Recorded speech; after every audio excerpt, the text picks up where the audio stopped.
I'd like to tell you a little bit about our educational foundation. I always used to say it was very near and dear to my heart, but it is to each and every one of these board members because they have all worked hard to make sure that our program was successful. Gottlieb is fortunate enough to have one of the state's largest cooperative sponsored programs, scholarship programs. Each year, the co-op's Education Foundation awards scholarships to traditional and to non-traditional college students who attend school in New Mexico.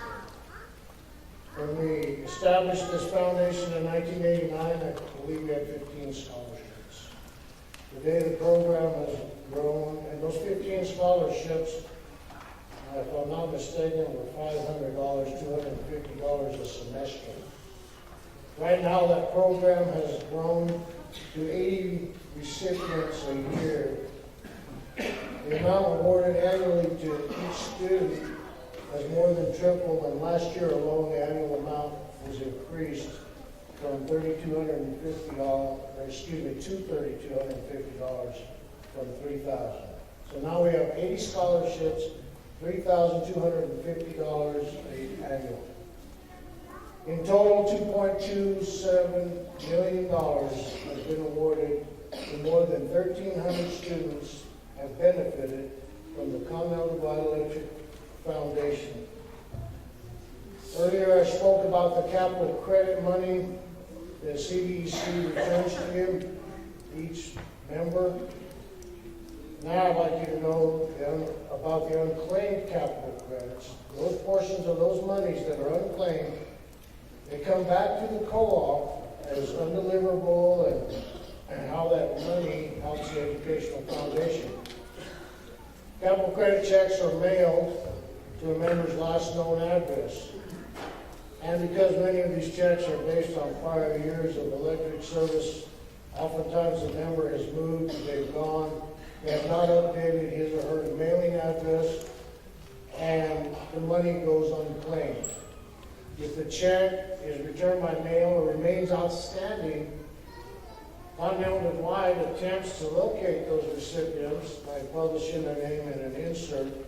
It goes out every fall and in the monthly publication, The Enchantment, usually on the back page of your enchantment. And some people look at this and they see Tom Chavez there. Well, I know him. I don't know why they can't find him.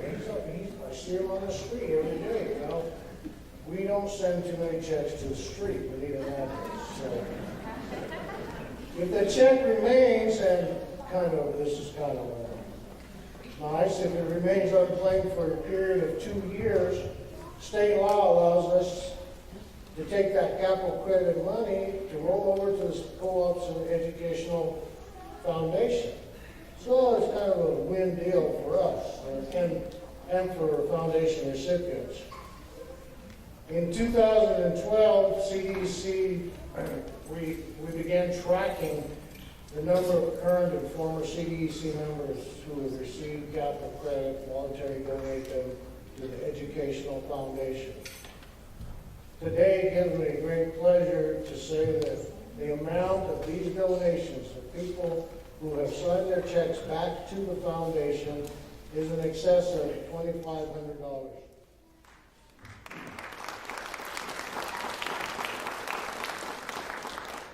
Thank you. And that is money that is voluntarily, in the past, was given by 128 current and former CDEC members to benefit these students who will apply for the scholarship from the co-op's foundation. Thank you very much for the applause, and also thank you donating members for your generosity. It is greatly appreciated and further helps the co-op's future leaders. Excuse me. In closing, I'd like to make you aware of one more great educational opportunity for our young people, and that is the electrical line worker school at Doña Ana Community College in Las Cruces. This program prepares our students with all the skills that are necessary for careers in the installation and maintenance of electrical transmission distribution lines. There are opportunities for on-job training at New Mexico co-ops, including Continental Divide. Some of these co-ops, including Continental Divide, will reimburse students who successfully complete the program and are hired as a result. I'd like to thank you once again for your time, and in closing, I'd like to remind you and ask that those of you who remember traditional and non-traditional students that are interested in the possibility of receiving a scholarship must apply by, I believe, 5 o'clock on May the 1st. It has the application, you still have time to go by, pick up an application form, return it to Corina in our office.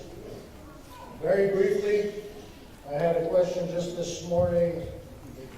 How do we receive, or who receives the scholarships? Uncle Keith doesn't just give a scholarship to his nephew because he knows him and he's on the board. We have a 4-member team that actually screens the scholarships. We do not see them as board members.